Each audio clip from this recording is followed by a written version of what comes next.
आज सावन मास का दूसरा सोमवार है और कल सावन मास की पहली एकादशी थी और इसीलिए मैं जो है वो शंकर भगवान की सती माता की कथा सुनाऊंगी। जब सृष्टि का निर्माण हुआ तो ब्रह्मा जी ने जो है विष्णु भगवान ने ब्रह्मा जी को सृष्टि निर्माण का महामंत्र दिया और वो जो महामंत्र था जो उन्होंने सृष्टि निर्माण के लिए ब्रह्मा जी को दिया, उसी को आधार मानकर बाद में नारद जी ने वो महामंत्र व्यास जी को दिया और व्यास जी ने उसी का विस्तार करके भागवत की रचना की।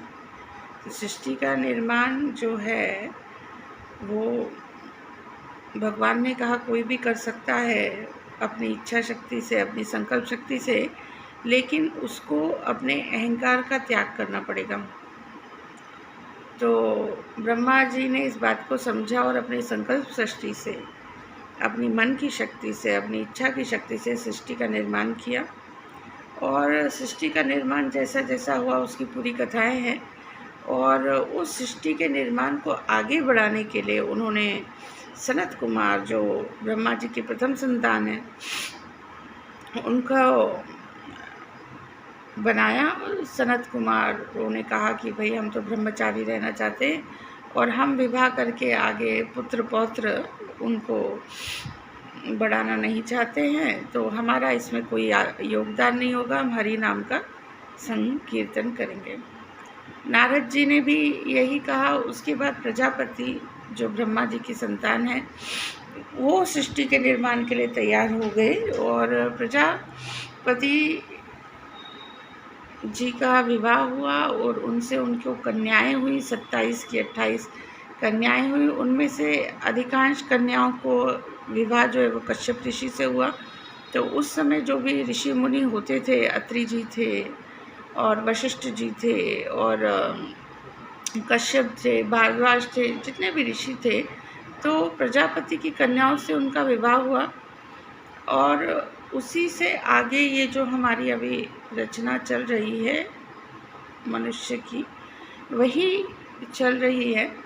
और उनकी जो एक पुत्री थी सती, उन्होंने शंकर भगवान को पति रूप में स्वीकार किया, जिसके लिए दक्ष प्रजापति तैयार नहीं थे, पर बाद में जो है कि वो मान गए। लेकिन बाद में दक्ष प्रजापति ने देखा कि शंकर जी जैसे सभी देवी देवता बाकी सब उनका जितना सम्मान करते हैं, शंकर भगवान उनका सम्मान नहीं करते हैं। तो फिर उन्होंने अपने यहाँ पर जब यज्ञ आयोजन किया तो उन्होंने शंकर जी को न्योता नहीं दिया। पार्वती जी वहाँ पहुँची, जब देखा उनके पति शंकर जी को कोई स्थान नहीं मिला है तो उन्होंने हवन कुंड में अपने प्राण त्याग दिए। तो चारों तरफ बड़ा हाहाकार मच गया।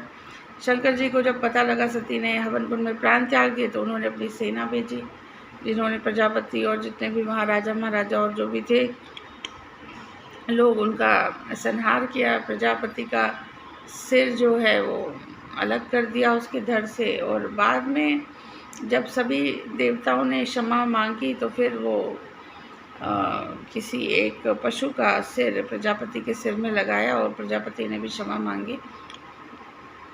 और शंकर भगवान सती की जो मृत्यु देह थी उसको लेके तांडव करने लगे। और जब विष्णु भगवान ने देखा कि ये तो अपना मानसिक संतुलन खो बैठे हैं, तो उन्होंने अपने सुदर्शन चक्र से सती का जो मृत शरीर था उसके विभिन्न टुकड़े हुए और वो टुकड़े जहाँ जहाँ जाकर गिरे वहाँ पर जो है वो शक्तिपीठ बने, जो आज भी हमारे देश में जगह जगह शक्तिपीठ है। और बाद में जो है शंकर भगवान अपनी समाधि में चले गए। उसके बाद फिर से जब एक राक्षस था जिसने बड़ा हाहाकार मचाया था, त्रिपुरासुर था उसका नाम, और आगे भी जो भी राक्षस हुए तो बोले कि वो शंकर भगवान की संतान ही उनका वध करेगी। तो शंकर भगवान का तो विवाह नहीं हुआ तो संतान कैसे होगी? तो बोला कि जो सती हैं उनका फिर से जन्म होगा और वही पार्वती के रूप में जो हैं वो शंकर भगवान से विवाह करेंगे।